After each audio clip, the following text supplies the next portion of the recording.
Have you ever been sitting in traffic and just thought to yourself, how great would it be if I had rockets on my car and I could just blow a path open to wherever I need to go? I know I have, and I'm by far not the only one.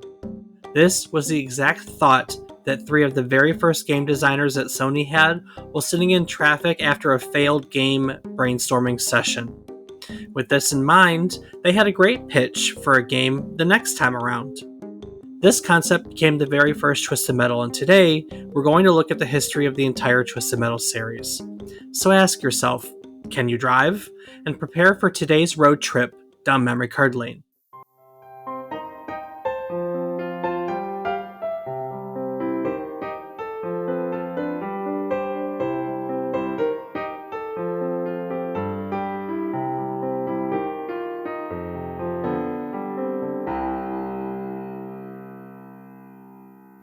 Good morning, good afternoon, and good evening. I hope these words find you well. Hello, and welcome to the 167th episode of our video game history podcast, A Trip Down Memory Card Lane. Each week, we'll tell you the story about one topic relevant to the current week in gaming history. It can be about a game, console, a person, a technology. I just, want it to be relevant to this week. While doing so, we hope to teach you something new about the topic, what it took from the world as its inspiration, or what it gave back to the world as its legacy.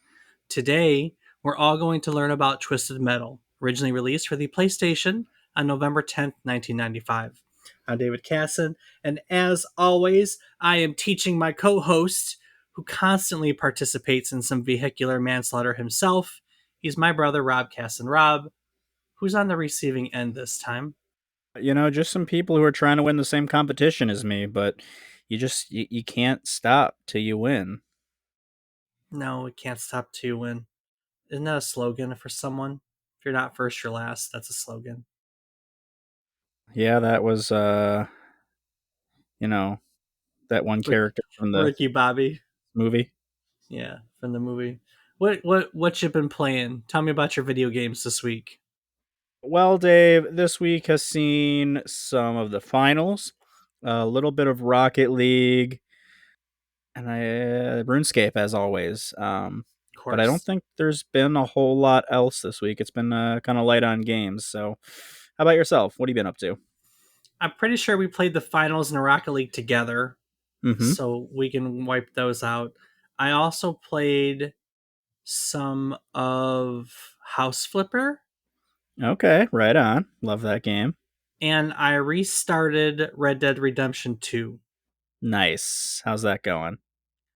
So look, it's what 2018 I think is when it came out. 2019, 2018, 2019, somewhere in there, right? So we're 5. Wow, when did it come out? It doesn't matter. It is still to this day my opinion that it is the most completely realized world ever created for a video game. Wow, that's impressive. Every single bit of that game, the details that go into it, I don't think any other video game touches it, really. And I thought after all this time, I've never finished it. It's one of those games that's just so big. Like, I load it up and then I go hunting and I forget that I was doing something, or I go find this cave and then I forget I was doing something. It's just this world that's so alive that I've never been able to like focus on the story. So I had gotten overwhelmed by that and put it down, and I decided to pick it back up to play it again. And yeah, I'm still hunting. I was So to say you're right back where you started. but it is like I thought that with so many years behind it and so many new games and technology around, that my opinion of it would change. I mean, it graphics wise, it's a pretty game, but they're definitely, it's not a 4K game in the modern sense. It graphics wise, I know they could do better nowadays, which they probably will with GTA 6 because that's what they're working on. But like every bit of that game is just so well crafted. Like everything is something.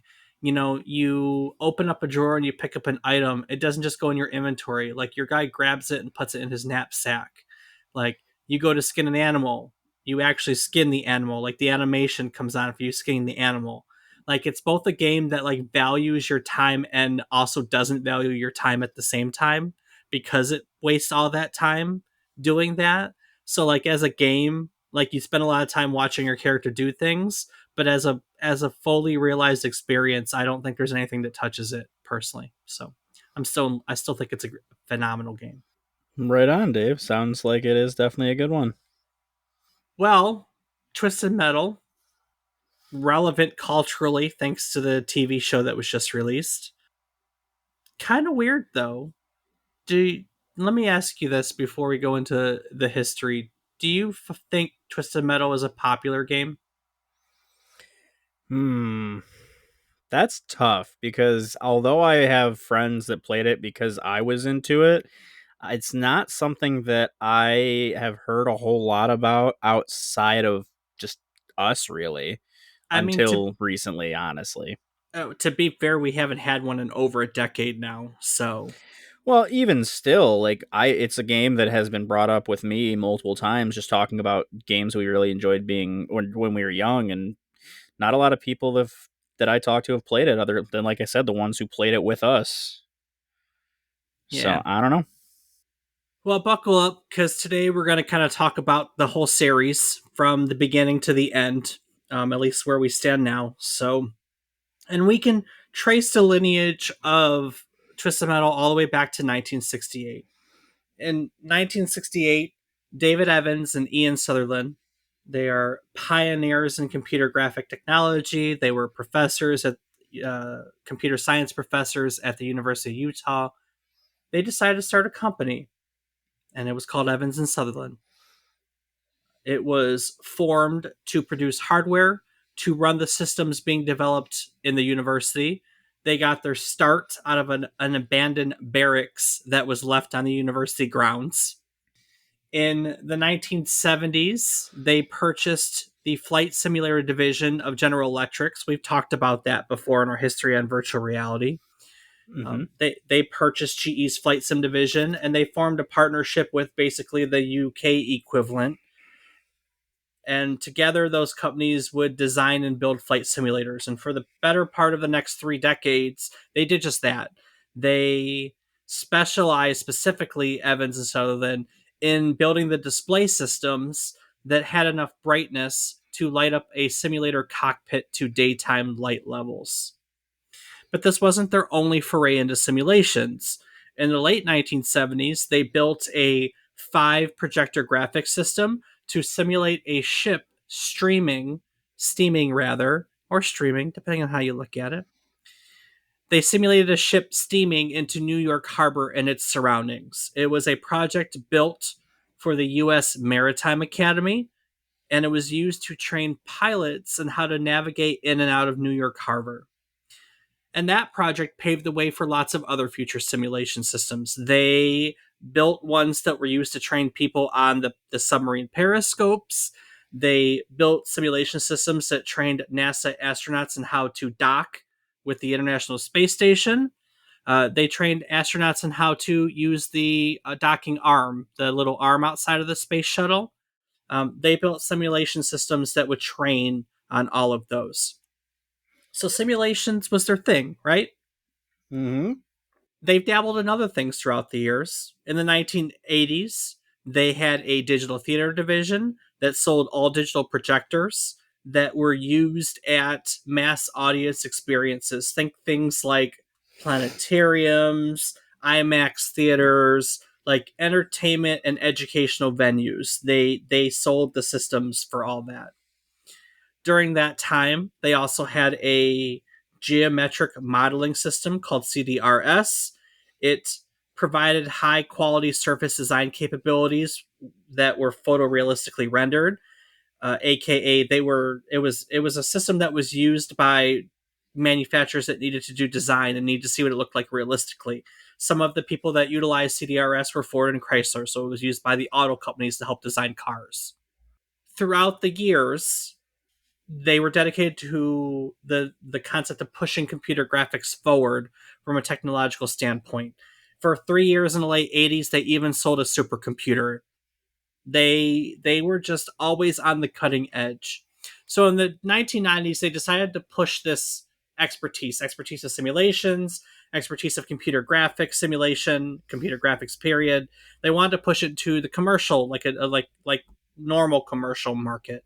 So they built the Freedom Series graphic engine. It was designed to work with Sun Microsystems, IBM computers, Hewlett Packard computers, DEC workstations. They wanted this graphic engine to work everywhere. And commercially, as I said, they want to get in that market. So that trickled down to the common man, to me and you, is something called 3D Pro technology. And that technology was developed to take advantage of the very first wave of 3D graphics cards for personal computers. In 1993, beyond this, they were finally asked to lend their expertise directly to the video game industry when Namco tapped Evans and Sutherland to assist with the texture mapping technology built into one of their arcade boards called the System 22 board. Now, Evans and Sutherland's chip was called the TR3, which stands for Texture Mapping Real Time Real Visual Rendering System. This technology, which was on board the System 22 arcade system board, that's a mouthful, should have worded that differently. It debuted in 1992 with a game called Sim Drive in Japan. So Sim Drive was essentially a Mazda MX-5 driving simulator. It's called like the Euros Roadster, I think, in Japan. It's not called the MX-5. It had an entire MX-5 in front of like a 10-foot projection screen running a simulator using the System 22 board. Now, Sim Drive was demonstrated at the 1993 Amusement Machine Show in Japan, but it was never brought into production. It was never meant to go into production. It was actually a prototype for the actual game that they announced. The game by which the System 22 board is well known, the game that really debuted the System 22 board to the world, and that would be Ridge Racer, which came in 1993. Using the System 22 board, they advertised Ridge Racer as the most realistic driving game ever. That's kind of funny in hindsight, ain't it? A little bit, yeah. So look, so as I'm researching the System 22 board and the TR3 chip and the technology and everything to learn kind of more about, how they got into the video game industry, I learned, and I don't know if we'll ever do a Ridge Racer episode, so I'm going to talk about this because I think it's the coolest ever. When they released Ridge Racer in 1993, they released a version of it called Ridge Racer Full Scale. It was basically what Sim Drive was. So they had an entire MX-5. They actually had the Unos Roadster, which is the right-hand drive version of the MX-5. You sat in a full recreation of the MX-5 in front of a 10-foot wide front projected triple screen. You had the wheel, you had a gear stick, you had the pedals. They all really function as controls. You would actually turn the ignition key to start. The speed and RPM gauges were functional, and fans blew wind on the player from inside the air vents. Wow. Speakers were concealed inside the car. They provided realistic engine and tire sounds, while overhead speakers provided the surround music. Now, get this. You didn't see a whole lot of these. You want to know why you didn't see a whole lot of these? What was the sticker price, Dave? The sticker price in 1994 was $230,000. Jeepers. Yeah, I can understand why with that price tag. Holy That's crap. that's about $500,000 today. Yeah, So, that's insane for but one simulator. but how cool is that? Like literally, and I mean, I have pictures of it if you pull it up. Like it's literally an MX-5 in front of a projector screen, and like they made it look like a real car. Like I mean, we've played some simulators before, but I don't know if I've ever jumped into one that went to that extent. You know? Yeah, I cannot tell you. I cannot say that I have, honestly. That's pretty impressive. So the System 22 board was used on a handful of games, like a dozen, because you know how it is. They make a board and then they make a bunch of games with it, and then they make improvements to it. It's the System 23. That's the way arcade boards work. Some of those games included Ace Drive, there was Alpine Racer, Ridge Racer 2 was on it, Air Combat 22, Dirt Dash, but probably the best of all the System 22 games, which, as you know, I'm a very big fan of. The very first Time Crisis was a System 22 game. Anytime Rob and I are in an arcade at the same time and there's a Time Crisis arcade cabinet, we'll play it. I mean, that's kind of a given. Indeed, it is, Dave. So that same year, 1993, David Jaffe is hired by Sony ImageSoft, and he gets a credit as a tester on the 1993 video game adaptation of the movie Cliffhanger. He is also credited later that year with as tester on another platform game called Skyblazer. The following year, 1994, he works as part of a team that brings Mickey Mouse to the Super NES, Sega Genesis, and Sega CD. It is a platforming game titled Mickey Mania: The Timeless Adventures of Mickey Mouse. They wanted to make a game for like Mickey's 65th anniversary, couldn't squeeze it in time, finished the game anyways, and it's a cool platformer where Mickey like revisits a whole bunch of his old like Steamboat Willie and his early cartoons, and gets to platform through them. It's kind of a cool game for its time. But he was a designer on it. He was part of a team of designers. He must have been great at it though, because soon after Mickey Mania came out, he's tapped to design a game as the head of design for Sony's first home console, which, as we know, is the Sony PlayStation or the SNES CD, depending on who you ask. Sony ImageSoft itself was a video game publisher, so all of its games, they would contract with other development studios to actually develop the games, right? ImageSoft wasn't the primary developer. So Jaffe starts looking around for a partner to work with on this new project. And if there's anything that we know about David Jaffe, and look, we've talked about David Jaffe before. David Jaffe is the creator of the God of War series, and we did a whole episode on God of the War, I don't know, the 150s. It wasn't that long ago, was it? Not long ago at all, Dave. No. Yeah, I don't think we did it that long ago. So we've talked about him recently. He's the creator of the God of War series.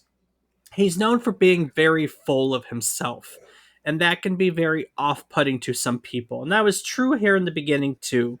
So finding a partner that would allow him to work with them designing a new game for the Sony PlayStation was a bit of a struggle. They're going through the usual suspects, and no one's biting, basically. So the executives at Sony basically say, "Okay, look, we have this meeting set up with this company that we want to tap to get into video games. This is your last chance, dude. Like, you go, you play nice, find out if we can make this work." So he's invited to this meeting. It's got him at it. It's got a fellow game designer, Mike Giam. It's got their boss, Alan Becker, who ended up running Santa Monica Studios, which is the God of War studio. It's got all these three game designers who are actually the first three guys ever in the company of Sony to be ever given the title game designer. Actually, you got to think, before the Sony PlayStation came out, they were not a video game company, right? Right. This is a time period where there isn't any book on how to do things. Like, they're just getting into making video games and making a video game console. And this is the time when like they've got Division Zero, and like we talked about Parappa the Rapper in Division Zero, and Resident Evil coming out of Division One. They're like writing the book on how to design video games for their new system. They've never done it. They don't have experience in it. So these three guys here actually end up being the first three guys ever at Sony to like Sony proper to have the title game designer, which is kind of cool. Fun little fact if you wanted to know. So these three guys, David Jaffe, Mike Giam, and Alan Becker, they meet with the guys at Evans and Sutherland. So Evans and Sutherland had been recently contacted by Sony to apply their technology and help create a 3D game for its new system. But they're not a video game company either. They have no partner, and they have no idea how to go about it. So everyone meets, and at the meeting, everyone seems to get along. They throw things around. No one really has any great ideas, realistically, on a game, or any idea how to integrate Evans and Sutherland's expertise into a video game idea. So, good meeting, still a bust, right? Yeah. Right. So the team is on the way home. These three, let's call them genius game designers. They really are three genius game designers. And they're on their way home, and they get stuck in a traffic jam on the 405 in LA, Southern California. when one of them jokes about using guns and missiles to blow up all the other cars around them. And suddenly the game designers find themselves in a spirited discussion. They're talking about visions of Michael Bay and Michael Mann, some action movie rolling down the 405, car combat out of a Mad Max movie, a ton of explosions in the background behind them. And that stuck with them. So the team has a follow up meeting. They get together, and the concept of a vehicular combat game was pitched back to the team at Evans and Sutherland, the guys from Utah, as they're called. No one was really in love with the concept, but the best that anyone else had come up with was a pizza delivery simulation. It's pretty dope game concept in my idea, Dave. Yeah, I know. Well, it would have been cool if it was like, I don't know, Crazy Taxi, that would have been That's a very good point. But I mean, honestly, stop and think of some of the dumb games that we play now. That it would have gone over well even now. true. But needless to say, between pizza delivery simulation and blowing stuff up on the highway kind of went out. Well, naturally, I mean, come on. So in the spring of 1994, various members of Evans and Sutherland, along with the game designers, they form a video game development company called SingleTrac. Now, there's some debate over that. The one story will tell you it had already formed long before here. Another story will tell you they formed as part of this meeting. I guess all that really matters is that a company called SingleTrac is formed, and SingleTrac is given a deadline. They have 12 months, less than 12 months, frankly, to develop two games for the Sony PlayStation. They are given $2 million in advanced royalties to make it happen. So basically, they go right to work on both projects at once. One is codenamed Red Mercury, and the other is Project Firestorm. So both games actually began using the same base of code, and the team used that code base that got to work on what would become the studio's first two games. These two games were released. They show having the same release date, but again, that's one story. Another story is that they released within 5 days of one another. Basically, they released at the same time in November of 1995. Red Mercury turned into the well received combat flight simulator video game called Warhawk. Now, Warhawk simulates a futuristic VTOL plane, vertical takeoff and landing, or landing. Is it TOL? Vertical takeoff or landing. Isn't that it? Yes, I'm pretty sure. You can maneuver said plane. There's 360 degrees of flight controls. There are 6 levels. You have rockets and missiles and plasma cannons. And basically, the game ends when you die or when you get through 6 levels of everything. VTOL is vertical take off landing. Takeoff, landing. Thank you. According to game designer Mike Giam, the development team for Warhawk looked at shooters like Afterburner and Star Fox, then juxtaposed their arcade feeling with the freedom of a computer flight simulator. Now, the game being developed alongside it went through many names. It started off as Project Firestorm. They considered calling it Urban Assault. Decided at one point maybe Cars and Rockets was a decent name.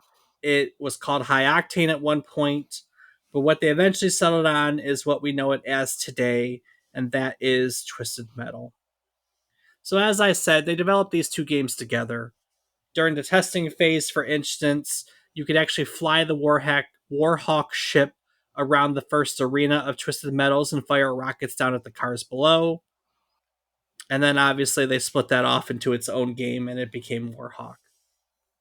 But the car part stuck, and they decided to flesh that out as the vehicular combat project that they talked about initially in the beginning. The first arena in what would become Twisted Metal is purposely small. It is designed to give players a chance to get used to the controls. It's just an arena in which you fight one opponent. Do you remember the first Twisted Metal very well? I wouldn't say very well, but I do remember it. So, first level, just an arena against one opponent. Quick little fun fact, it's the only level in the entire series of Twisted Metal where you only fight against one opponent. They never did it again. Mm, Never did it again. that's tough because if we're talking boss fights, I guess if you're talking just like standard opponents, but I I mean, feel that like the I can't think of the actual name of the boss right now, but in like 2 or 3 there's the like moon something, and I swear that in that one you only fight against the one. well, I believe the isn't the boss of the second one the Warhawk ship? One of the bosses is literally the Warhawk ship. Maybe I just don't remember that. That's all right. So the game opens up after the arena. Your second stage is the warehouse district. You're up against three opponents. At one point, the warehouse district was even larger. The warehouse district and the third stage, which is called Freeway Free for All, they were actually designed as one whole level. But as we know, development on the Sony PlayStation was brand new. They were writing the book on how to do it. The team encountered all sorts of technical issues that would just not let it work. So they ended up having to split up the area into two different levels. Funny enough, the biggest issue, the ultimate reason why they decided to do it, was because when it was one single area, it took the AI more than 5 minutes to find the player. And That's so great. people were bored just I driving still around. I mean, I still feel like that was the case in some of the later levels too, though. It really felt that way, at least. Right. And if you want to continue this little trip down memory card lane, the fourth level, River Park Rumble, you had six opponents. That's the one with the ice rink in the middle that we all slid and shot each other around. Mm-hmm. And then Oh, you yep. had, After that, I believe it was like the neighborhood or something, yes, the suburbs, Assault on Suburbia. There's a fun and little Easter then egg. There's a little Easter egg in Suburbia I didn't know. Apparently, if you park on the walkway of the church, after a short period of time, you're fully healed. You can only do that once every time in that level. So I never knew that. that's new to me as well. I believe after that would have been the rooftops, Yep. After that would have been the rooftops. Would have been the rooftop. Three opponents, including Minion, who's the last boss of the game. If you're lucky enough to survive the rooftop combat, you can win the game. Also, as a side note, there is a inputtable code that would let you fight with five people in the arena.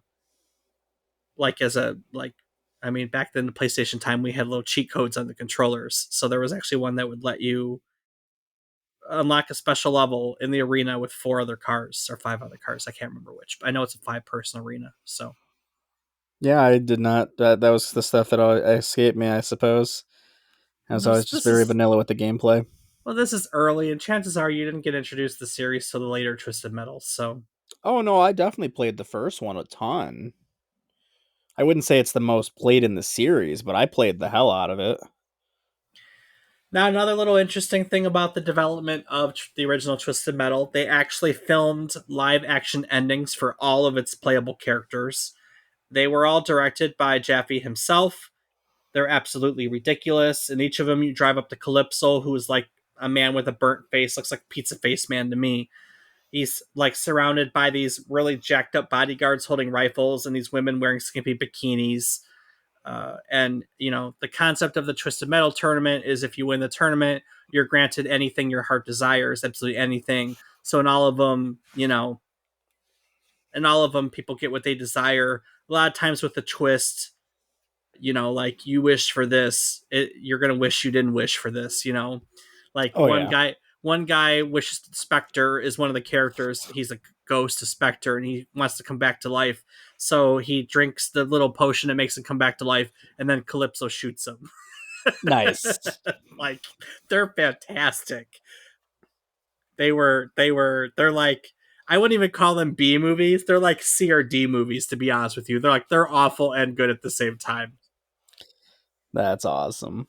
And it's funny now in the context of the new TV show to go and look at like Sweet Tooth, Needles Kane is Sweet Tooth's real name, because like it's so bad. And then I had actually forgotten that his dad is the taxi cab driver, Yellow Jacket. I forgot that Yellow Jacket is in the canon Sweet Tooth's dad.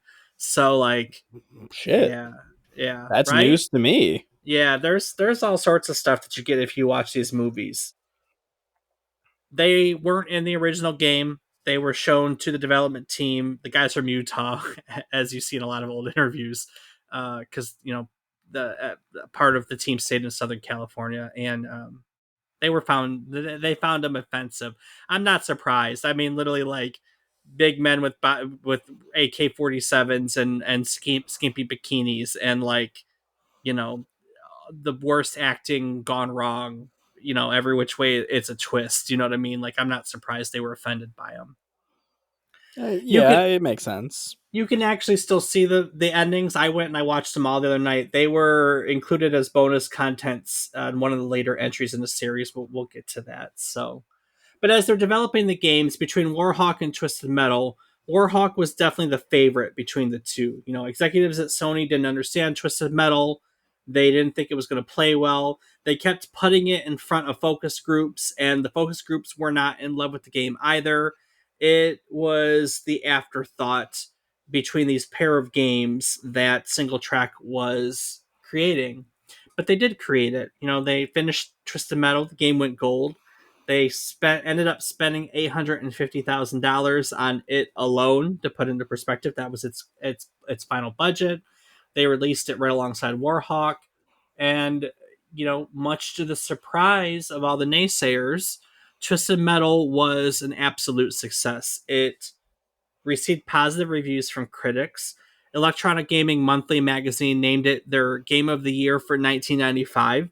Might I remind you that Chrono Trigger also came out in 1995. So to them, back then, Twisted Metal was a better game than Chrono Trigger. Isn't that crazy to think about? I mean, Because I think in perspective, that's not the case anymore. I think that if you were to look at any modern rating, people would look more fondly on Chrono Trigger. They do. I'm not even going to argue this. I think they look more fondly on Chrono Trigger than they do on Twisted Metal.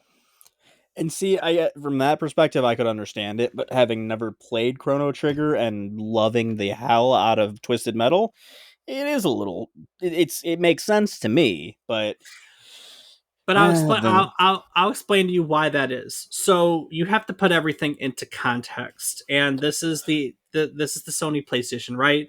They developed it. Sony PlayStation had just come out, and a year earlier, it would have been late 1994. Would have been 95 in the United States. So we're not even like we're in the release period of the PlayStation United States wise, and like it's cutting edge. Everything about the Sony PlayStation was cutting edge. The graphics are cutting edge. Those 3D polygons are cutting edge. Like they had never seen 3D games like this before. So Chrono Trigger is a beautiful game, great story. Like there's nothing wrong with it. But Twisted Metal is the future, man. Like this is you're looking at the future of gaming. Now, the reason why I say that they've twisted is the future of gaming uh, has continued, right? And now it's hard to look at Twisted Metal and say like it's cutting edge. It's not cutting edge. Everything about it's not cutting edge. The graphics are dated, the AI is poor. We kind of laugh at the story. These are all things that did not age in Chrono Trigger. Like you can't really there's no AI in a game like Chrono Trigger. The story never changes. The graphics are timeless. Like it's just the nature of the argument. That's the reason why it's not naysaying anything about Twisted Metal. Twisted Metal as Game of the Year was a product of the circumstances, and when you apply it as a retrospective, it's easy. Like it's kind of easy to understand why that may have changed. Because you said it yourself, people don't really talk about Twisted Metal anymore. But anytime a whole list of people going, "What's your favorite games of all time?" or "What are the best games of all time?" Chrono Trigger hits that list constantly. You know what I mean? right. No, I can understand when you look at it from that way. That's it. Warhawk and Twisted Metal are commercially successful. Through the 95 holiday season, they sell a combined like 500,000 copies. They bring in Sony $28 million in revenue. Not a bad investment on $2 million in advance royalties. Know what I'm saying? Definitely not, Dave. That's a pretty damn good investment. And on the topic of investments, Rob, we sure do invest a lot of time into this podcast, don't we? Dave, I guess we do. Each week we spend countless hours researching and writing, recording, and producing each episode of A Trip Down Memory Card Lane. That's right, Dave. When we first started, we spent many, many more hours than we do right now, though, didn't we? We sure did. That was well before we found our current tool set, the all-in-one set of podcasting tools provided by Zencaster. With Zencaster, it's super easy to record a podcast. Everyone logs in using their web browser, and you just start recording a high quality podcast right away. It even allows you to record up to 4K video with your guests. And with Zencaster's multi-layered backups, you always have the highest quality recordings, even if your connection's unstable. With Zencaster, you never have to worry about what you sound like. Zencaster's post production process makes you sound buttery smooth. It automatically removes all those ums and ahs, gets rid of all those awkward pauses in the conversation, like this one. And you can set the right podcast loudness. I'm not going to let that go. I'm going to leave that one in there. I'm going to tell Zencaster don't touch that one. I promise. So you can set all the right podcast loudness. You can reduce background noise. You can do everything with the click of a button. And if the thought of podcasting overwhelms you, I mean, I sure know it overwhelms me because you think you need a bunch of different tools and services and this and that and all of this. You can relax. Those days are over.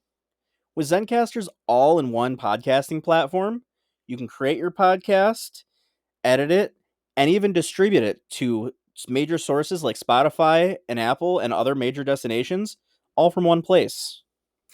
So if you'd like to start your own podcast, or maybe you already have one and you're looking for new tools to take it up to the next level, we've certainly got a deal for you. If you go to zencaster.com/pricing and you use our offer code, all one word, memory card lane, you'll get 30% off the first month of any of their paid plans. So sign up for Zencaster today, and you can experience the same ease in producing your own high quality podcast as we do each week, and kill the competition. Yeah, kill the competition. While we're talking about killing the competition, let's talk about Twisted Metal, huh? Let's talk about Twisted Metal. We both Let's played do it, it. Dave. We played it. Yeah, we have definitely both played it. I don't know that there is a game in the series that I haven't touched. This is one of those few ones that I can say that I know pretty damn well. Not so much the development, but the gameplay. Sure, the Easter eggs and things escape me and some of these cheat codes because, cheaters never prosper. But Twisted Metal, it was one of my games growing up. I played the hell out of these. And for anyone who doesn't know, it's a vehicular combat game. There's a competition organized by Calypso, or as Dave put it, Pizza Face. You Pizza drive face. around in modified vehicles, destroying your opponents. And if you win, you get what your heart desires. But there's a twist. Ha ha. There's definitely a twist. It's Twisted Metal after all. Exactly, Dave. So I remember growing up. This was one of those ones that it was fun to play by yourself. It was fun to play with friends when they had the multiplayer editions. It just you go around, you drive, you pick up power-ups, and you destroy the hell out of other people. It's mindless fun. It is mindless fun. I I was a Twisted Metal fan. I remember when this came out. I don't know if we bought it right away. I think we rented this initially, but I don't know. It was a lot of fun. I was also way more into racing games back then, though. So the concept of like a racing game where you could blow stuff up was super cool. Oh, absolutely. I mean, I know that just getting to drive around. I mean, we mentioned earlier how the maps had such a large scope that sometimes took the AI forever to find you, and like you could go around and around these maps and not find the one enemy you have left because you're just driving around. So it became kind of like that, a driving simulator in which, hey, at the end of it, you get to shoot some missiles at someone, or maybe use your machine gun, or whatever be you have it. Maybe it's a bomb that you have, and blow the hell out of them once you finally find them after 20 minutes or something. Well, and then this one also had multiplayer, right? So this was like Sony's answer to Mario Kart in a way, like just like bigger, better, and more blowy uppery. Yeah, definitely blowy uppery is a good way of putting it. Yep. I also thought that the cast that they had through the game, the playable characters, were just a lot of fun. It was a lot of different things that you could do. And I may be misremembering specifics to Twisted Metal 1, but obviously Sweet Tooth. That's the face of Twisted Metal. It Everyone knows is. Sweet Tooth. The freaking awesome ice cream truck with a scary clown on top. I know in later games that we'll talk about that it turned into a freaking robot. It's just it's wicked. You had again, and this is where I may be remembering other games, you had Axel, a guy who was literally just on like two wheels these arms were strapped into and drove. I'm pretty sure that's Twisted Metal 2. It very well could be. I remember there was another one that was like an old wood panel station wagon, and again, that could be 3 or 4. I remember Yeah. specifically a highway on that one. There was the truck, like Dollface, and I know that's specific to Black. I think it was just like Darksider in one of the old ones, and it was a non-playing character. But there was a giant semi truck that was in there. What are some of the other ones I'm trying to remember? You mentioned the taxi. Yeah, so you had Sweet Tooth and Yellow Jacket. You have Dark Side. You have Outlaw, Thumper, Crimson Fury, Thumper. Yep. Pit Viper, Warthog, Mr. Grimm, Spectre, Hammerhead, and Roadkill were the original 13. So, and Gotcha. then Okay. Minion you couldn't play as Minion. So, yeah, their endings are like hilarious. Like I think Warthog, Commander Mason, his desire is to like save his people. I might have it mixed up with another person, but like his desire, like he lost a whole platoon of soldiers. He wanted to save them, so like he goes back in time to be able to save them. Like he radios them like, "Don't go, don't go in there. Come back here." And they're like, "Okay, cool." And then he turns around and gets shot by a enemy soldier. Mm-hmm. Like they're fantastic. Dark Side, Mr. Ash has got like another demon, like Dark is an actual demon. And so when Mr. Ash wins the tournament, like like Calypso's boss or someone shows up and they like make the other demon disappear, and Calypso's like, "No, no," like he's losing a puppy or something. It's ridiculous. I don't know. The Yellow Jacket, Sweet Tooth's dad, cracked me up because like he's this frail old taxi driver, and he's like, "Thank you, Calypso. I really wanted one last chance to drive again." And Calypso's like, "What are you talking about?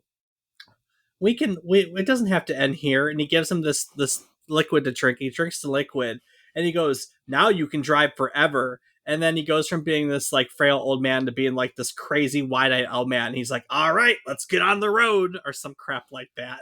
Like it's ridiculous. That's Oh my awesome. god. So many of them, like they try to turn on Calypso, and then Calypso gets the best of them, where they're like, "Hey, thanks for getting me close to you." Bang, bang, bang, bang, bang. The police car. Which one's the police car? Is it? It's not Outlaw. Outlaw? Is No, it I'm pretty Outlaw? sure Yeah, that's yeah, Outlaw. Yeah. yeah, yeah, yeah. So Outlaw wants a world in which there is no Twisted Metal tournament. So he like opens the door, drives out, and he's in a completely different like parallel universe type deal. So Nice. like they all have these twists. They're pretty cool. They're definitely pretty cool. So Twisted Metal itself came out on the PlayStation. It eventually made it to Europe and Japan. There is a PC version of the original Twisted Metal, but it was only released in Japan for whatever weird reason. They had started brainstorming ideas for a sequel to Twisted Metal before they even wrapped up the first one. Because of this, there's a lot more time, like tender loving care given to the sequel. So pretty much everything about the game is an improvement. It has even larger levels. There's more intricacy to them, and it has a better cast of characters. Since you brought up Sweet Tooth, here's a fun little story about the second Twisted Metal. So Frosty Treats, which is a major ice cream truck company, they filed a lawsuit against Sony. Their contention was that Twisted Metal 2 infringed on their trademarks through the use of the phrase Frosty Treats, as well as similarities between Sweet Tooth and the company's own safety clown. That's great. But if I know correctly on this, Dave, with the Yeah, court case between Frosty Treats and Sony, and this is a common thing that happens in the world of trademarks, it was that the trademark claims were too generic and it yeah, wouldn't really cause confusion among consumers. I mean, we've yeah, talked about that before, right. but I Yeah, mean, that's come on. exactly it. No, Come on, Frosty Treats.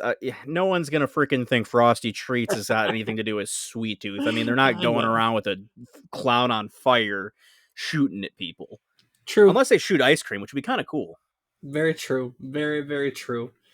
So, well, so just to kind of speak to that, your Axel was Twisted Metal 2. Axel was Twisted Metal 2. Twister, the Indy car, was Twisted Metal 2. Mr. Slam, which is a construction vehicle. I don't remember, was it a dump truck or something? Mm, I don't 100%. I think a dump truck might have been it, or it might have been a like a not a bulldozer, but like a backhoe. It is a front loader with like Front spikes on the front kind of Okay, deal, like a front front loader, loader. backhoe. I was close. They both Yeah, have a you were bucket. close. There was Shadow, which was the fancy looking hot rod, and then you had Grasshopper, which was that like green like little dune buggy type car. And then they had the bosses. You had Dark Tooth, Minion, and Sweet Tooth in that one. So yeah, you had all of those.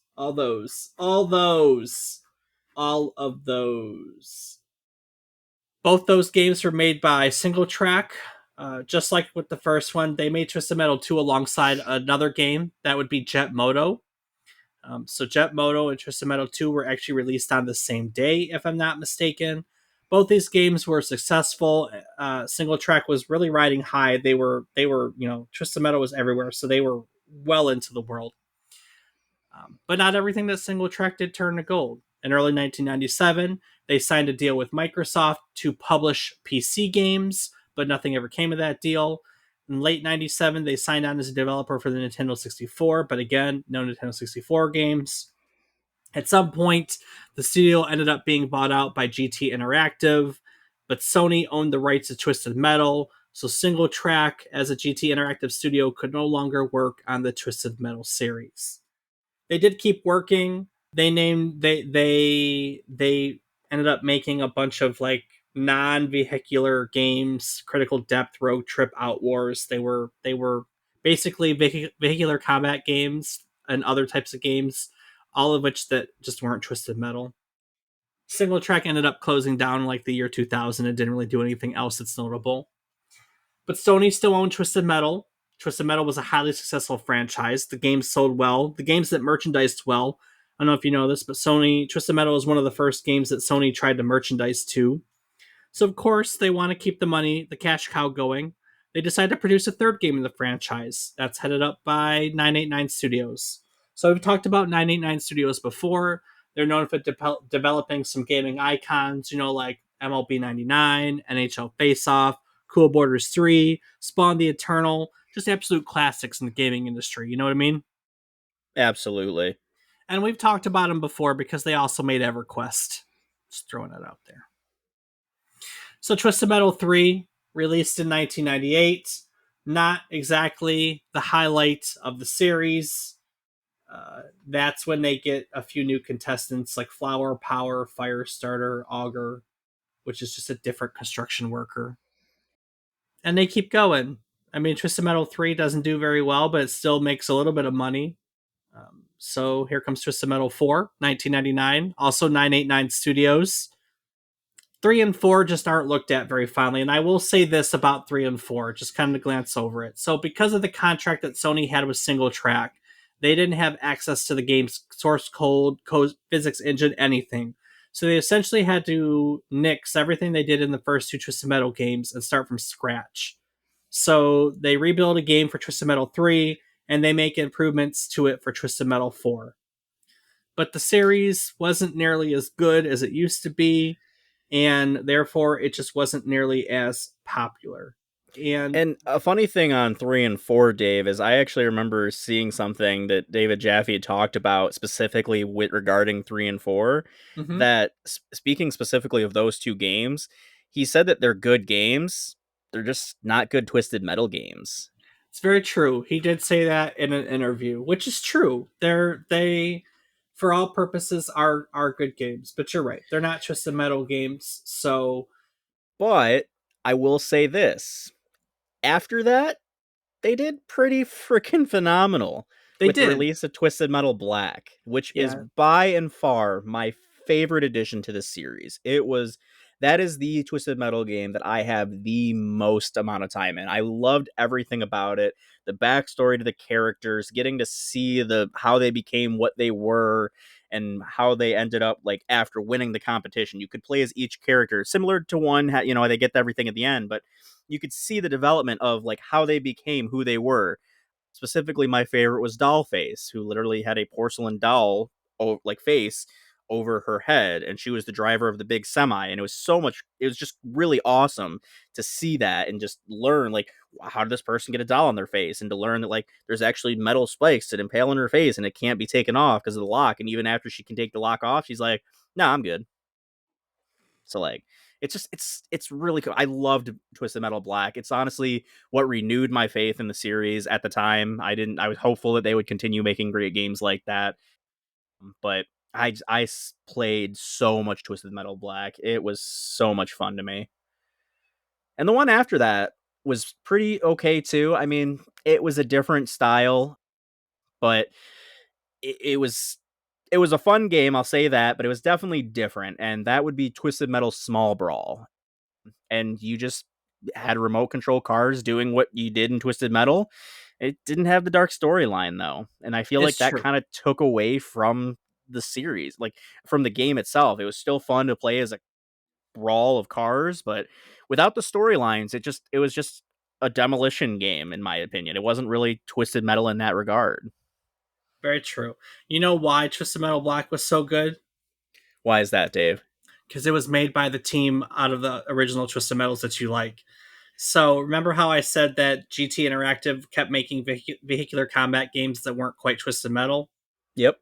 So one employee ends up leaving. Scott Campbell leaves SingleTrac. He forms a company called Incognito Entertainment, takes a bunch of SingleTrac employees with them. And in 2000, they sign a contract to produce a game for a major publisher, and that ends up being Twisted Metal Black. So that's David Jaffe and basically the SingleTrac team that made the first two Twisted Metals back on the job, which is why you like it so much. Well, that makes perfect sense because that game, phenomenal. If they would have made a remake of that, well, I just found out that they have, and I now wish that I had a PlayStation 4 or 5 so that I could get it because I was addicted to that game and would still to this day play the hell out of it. Fun little other side note. So episode 134 was the God of War episode, and we talked about Sony's Santa Monica Studios, right? It's the first video game of Santa Monica Studios is a racing game called Kinetica, and the engine for Kinetica was used to make the first God of War. It was also used for Twisted Metal Black. That's awesome. So yeah, they make Twisted Metal Black and then Twisted Metal Kids, which became Twisted Metal Small Brawl. And then they were called upon to make a Twisted Metal for the PlayStation Portable. That's called Twisted Metal Heads On. What? Okay, so there's They officially one I haven't played. and that is why Damn. you don't know about the live action ones because they redid that for the PS2. It's called Twisted Metal Head On Extra something, and they had a bunch of bonus stuff in there, including all the endings that they shot as for the original Twisted Metal as bonus content. Damn, I can't believe there's one I haven't played. So Twisted Metal Head On, while this is all happening, Incognito is acquired by Sony, and Sony chews through studios like it's their job, which it is. So 2007, Scott Campbell leaves Incognito. He forms a company called Eat Sleep Play. Eat Sleep Play, David Jaffe, Scott Campbell. They end up making the most recent Twisted Metal, which was just called Twisted Metal. It was a 2012 reboot of the series. It's considered the second reboot of the series. The first reboot was Twisted Metal Black. So the 2012 reboot for the PlayStation 3. I also did not have a PlayStation 3, so I will totally admit I have not played the most recent Twisted Metal. I did play it. Our sister does have a PlayStation 3, and it was one of the games that I rented, or maybe we bought it. I don't remember exactly, but I remember playing that one. And just like Small Brawl, it did not scratch that itch. It was an okay game, but honestly, in my opinion, Twisted Metal Black is by and far the best in the series. I mean, I'm obviously there are gonna be people who disagree with me, but the 2012 remake was really a huge letdown to me, and I was just really disappointed. And I was really hopeful that they would continue it, but I think that it kind of just killed the game series for the time. And we can be hopeful that maybe they'll create another one someday that's good, but for now, we just have to kind of partake in the new media that's out, which I think that we should probably talk about. Before I go into the modern media, though, there have been some Twisted Metals that don't exist that I kind of want to talk about because there's some fun ones. during the PS2 era, there was another game they planned on called Twisted Metal Harbor City. It was just going to be Twisted Metal in a different environment. It was canceled when Jaffe left the team in the midst of development. They had made up about 4 levels at the time that they ended up just nixing, and then they were included in that Twisted Metal head on with the extras. There's a special mode in it where you can play those 4 levels. The first concept for the PS3 Twisted Metal, the reboot, it was supposed to be a post apocalyptic game. We've seen artwork online for a post apocalyptic Twisted Metal, but Sony rejected the notion. It's believed because they were working on MotorStorm Apocalypse at the time, they thought it would be too similar. So they nixed it, and then they turned it into the Twisted Metal reboot that we were just talking about. And then in that same era, they were also planning a game called Twisted Metal Revolution, which was supposed to be a Twisted Metal that was more realistically grounded. It was rooted in hip hop culture, like the Tokyo Drift days. David Jaffe said it resembled Midnight Club, just to kind of give you an idea. That was the Midnight Club Need for Speed Underground era. They were going to make a Twisted Metal in that culture, and that never made it to production. Like you said, there have been other options recently to enjoy Twisted Metal. There was a single comic book made back in 1996, and then, of course, now we have a TV series. Did you ever get around to watching the TV series? Dave, it's funny that you mentioned that because I was completely unaware of this. I happened to stumble across it like this last week just before we started talking about this episode. I haven't had a chance to sit down and watch it, but I did add it to my list of things to watch, and I'm going to have to give it a watch because I'm hopeful that it's going to be good and scratch that itch. But I So, haven't seen it. I'm not going to give too much away. You could probably devise this from trailers and what have you, but the concept is that like the driver that you meet is a delivery man running supplies from one town to another, and along the way, like there are factions that try to get said supplies or kill people or get things, and they all drive vehicular, vehicles with guns on them and so on and so forth. So that got me thinking. I think a future Twisted Metal game in that vein would be super cool. When I was thinking about it and how the TV series could lead to the future, have you ever played the Mad Max video game? I have not, no. The Mad Max video game is excellent. It's an open world Mad Max game. You can basically drive everywhere and assault these bases and get new parts to make your car stronger, to get better weapons, and you rinse and repeat. And I think an open world Twisted Metal that's made like that would be super cool because they already have a precedent for it, like the story behind it in the Twisted Metal show, and like you already had on foot sections, didn't you? In a Twisted Metal, couldn't you get out as Sweet Tooth in one of the Twisted Metals? Or did they cancel that? Mm. I know they had that in Harbor City. I don't know if they had that in any of the actual ones, but I know they already have because I've seen video of it of where you could get out of your vehicle and walk around as Sweet Tooth. So they've already established part of the series where you can be on foot. So I think there's already a precedent for this concept. But I think to bring Twisted Metal into the modern era, that'd be a fun concept. I also want to discuss one more thing with you because I watched a video that had a really interesting take on this, and I wanted to get your take on it. So this guy's argument was that Twisted Metal was misunderstood because it wants to be a fighting game that happens to be with cars and guns. I could definitely see that, but I don't think that's the case. It's I its mean, own thing. if you think about the design of it, you look at the way they designed the old ones, like you're fighting other cars. They filmed endings, which was the kind of thing that fighting games did at the time. And as the series progressed, like isn't it Twisted Metal 3 or 4 where you had like you could shoot behind yourself by hitting like up left or something like that? To where like as the series progressed, like they had these special attacks. They got special attacks and they got like backward shooting, and these are the kinds of things that fighting games had. You get what I'm saying? Again, I can definitely see how that can be made as an argument. However, I wouldn't necessarily classify it as such. I mean, how many fighting games, when you think about it, are multi-opponent in that aspect? I mean, when you think of traditional fighting games, Street Fighter or Mortal Kombat, Tekken, a lot of it's a one-on-one, or even Soul Calibur. Yeah. A lot of it's a one-on-one. This was more of kind of like a tournament style. And I mean, okay, maybe by that regard, you consider it more like modern game, like I can't think of the word I'm looking for here, Modern like battle Fighters. royale games. Yes. But again, I think that it was more of a demolition derby with higher stakes. Yeah, very true. Well, that's what it's called all over the place, is a demolition derby with ballistics involved. So that's the way it's described all over the place. And the whole argument is like your the way you see it is the way it should be. The whole argument, the guy's argument is that it failed.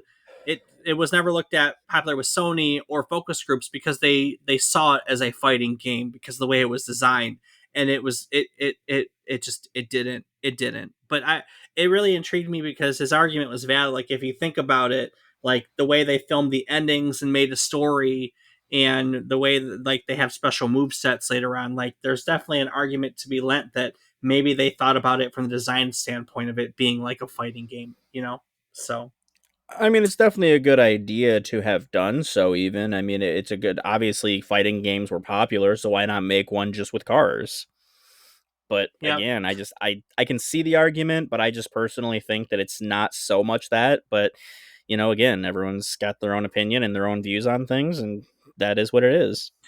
Well, we don't have to make a Twisted Metal game, but we have an idea for a video game. If we want to do it, we can make an open world vehicular combat game. So Yeah, that we could, Dave. We better get on it before David Jaffe decides to get back in it. David Jaffe is not getting back in it at all. At all. I'll go through his history really quick. We covered it in the God of War episode, which again, 130 somethings God of War. During the Incognito era, like I said, Sony Santa Monica Studios was assisting on games. Twisted Metal Black uses their Kinetica engine. That's the same time period when David Jaffe conceived of the God of War series, which is produced by Sony Santa Monica Studios. That's what they exclusively do now. And it produced the first few games in the series. February of 2012, he ends up leaving Eat, Sleep, Play due to creative differences, and he forms. I made fun of this before. I still love it. The Bartlett Jones Supernatural Detective Agency. Bartlett Jones. They make one game called Drawn to Death. It gets shut down within a year because it's like an online shooter that doesn't do anything, so they shut the servers down. And now all he does is he streams on Twitch and YouTube. I've watched him more. I've watched him before. He's all right, but he's just a streamer now. So, Hmm. and he's openly said on his streams, I don't because of the fervent fan base of Twisted Metal, I don't want to touch it. I don't want to be the person who touches it anymore. I don't think that I can win. Basically his opinion is he doesn't feel like he can win with the way fan bases are nowadays. So, I don't know. I think that it would be pretty successful if we just brought back the originals. yep. But A couple of the other people that we talked about in it. So Scott Campbell, former founder of Incognito Entertainment. If you look at his LinkedIn, he is now the senior director of design at Zwift, which is a fitness gaming company that blends the fun of video games with the intensity of serious training. They basically make like smart bikes or like little trainers you put your bike on and you connect to an app, and as you bike on this device, it does it in a video game. So you can do like workouts. If you're inside, you can do workouts outside, or you can compete against other people. Is basically what Zwift does. it's actually kind of a cool concept. Now, the original Twisted Metal was co-created. Jaffe was one half of it. Mike Giam was the other half of it. They were two of the first people to hold the title of game designer at Sony.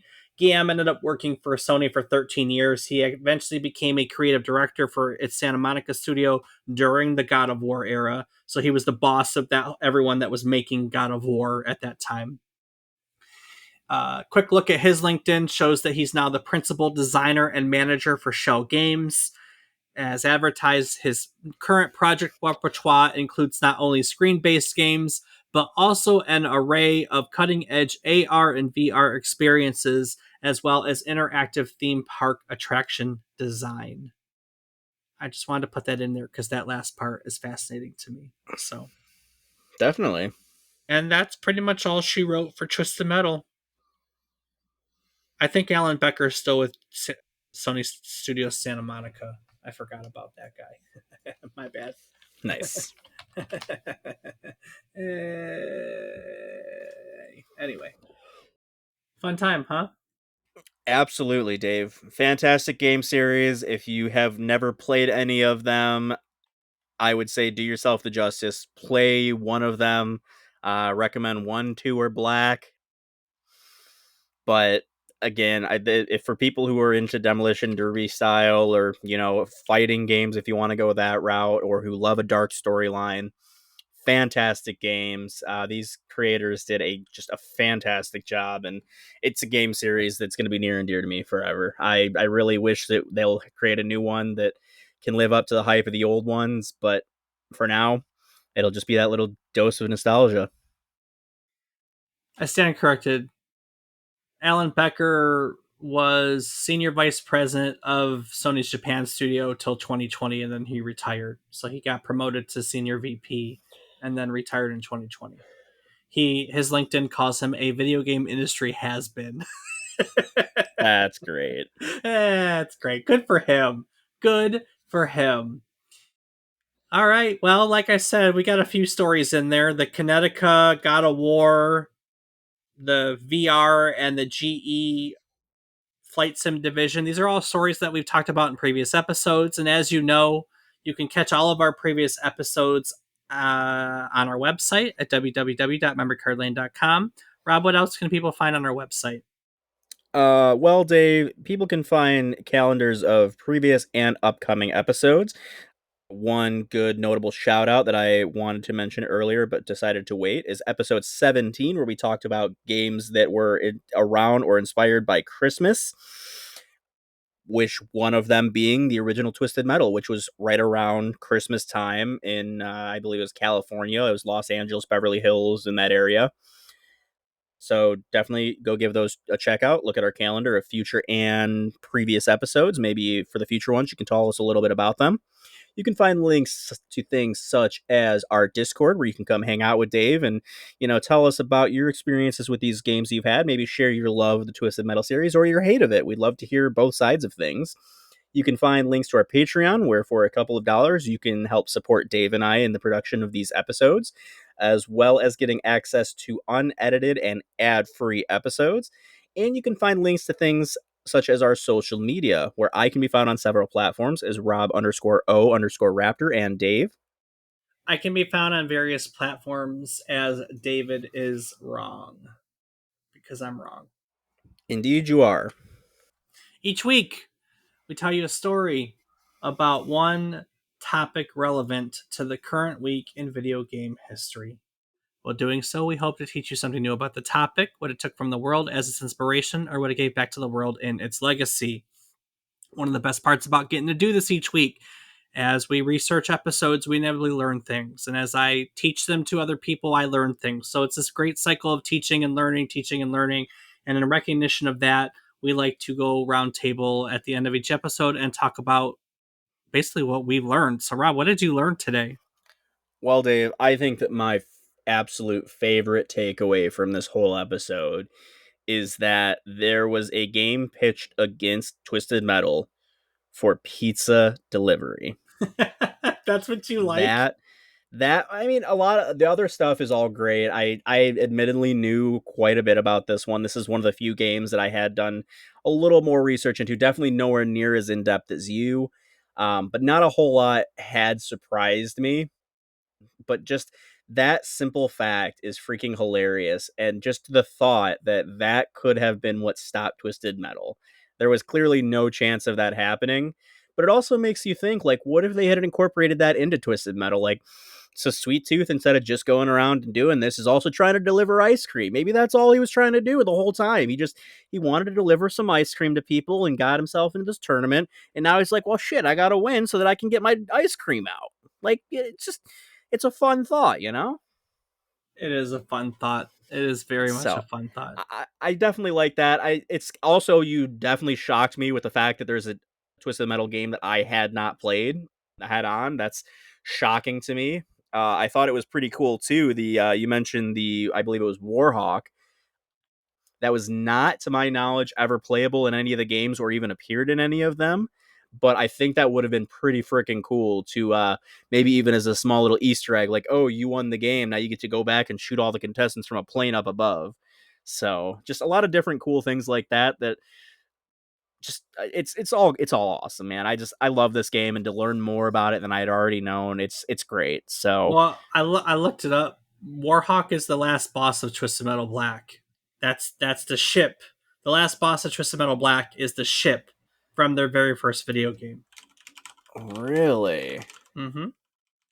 I guess I don't remember that. I That's guess all I don't right. remember. I don't remember it being Warhawk, I suppose, to be fair. I don't remember Warhawk either, so don't. It's not really a big deal. But yeah, final boss of Twisted Metal Black. Well, And damn. Now that I'm looking into it, yeah, you're right. It is. Apparently, it was in Twisted. So it did become a playable character in 2012. oh, So see, I didn't know I that. never got to play as that. I never played as Talon, which was the name of it in that game. Um, but I that's one of the few things apparently I don't remember about Twisted Metal Black was the final boss. I remembered a lot of the other stuff, but I still think it's freaking awesome. Like, just the thought of that having been in the original games would have been a hell of a lot cooler, Yep. but it's still pretty And awesome. And your Twisted Metal that you missed is Twisted Metal Head On. It came out for the PlayStation 2 in 2008. It's called Twisted Metal Head On Extra Twisted Edition. It has a bunch of extra features and bonuses. But if you just go, I mean, really, when we're done, go to the Twisted Metal fandom, like twistedmetal.fandom.com, because it has all the endings. And just, you know what? I'll link some to you. It's freaking hilarious. I'll post them in the show notes too. They're freaking hilarious. So that's the one you missed. You missed Head On. And actually, it's a direct sequel to 1 and 2. It omits 3 and 4. Like, they pretend like 3 and 4 never happened. So it's a direct sequel to Twisted Metal 1 and 2. That's awesome. So there So you go. those little things are my takeaways. What about yourself? What's your big takeaway? There's so much I didn't know in this one. I've never paid attention to the history of Twisted Metal. I didn't know about Warhawk. I didn't know that they conceived the idea when they were like stuck in traffic jam. We're like, how funny would it be to blow crap up? Didn't know that Twisted Metal Black was done on the Connecticut engine. I didn't know they filmed live action endings for Twisted Metal. I had a hoot watching all of these. They're great. Yeah, I mean, there's just a lot of stuff on this one. This one's fun. I will tell you, like, I dug and I dug and I dug, and there's just not a lot on the actual development of it. Like, they did extra bonus features with this game and stuff like that. So there's documentaries to talk about it, but no one really wants to talk about like the actual development. So there's not a lot of stuff on that. That's frustrating, but still, there was a lot of stuff to talk about in the series, and it's been a little fun trip down memory card lane for us. You know what I mean? So.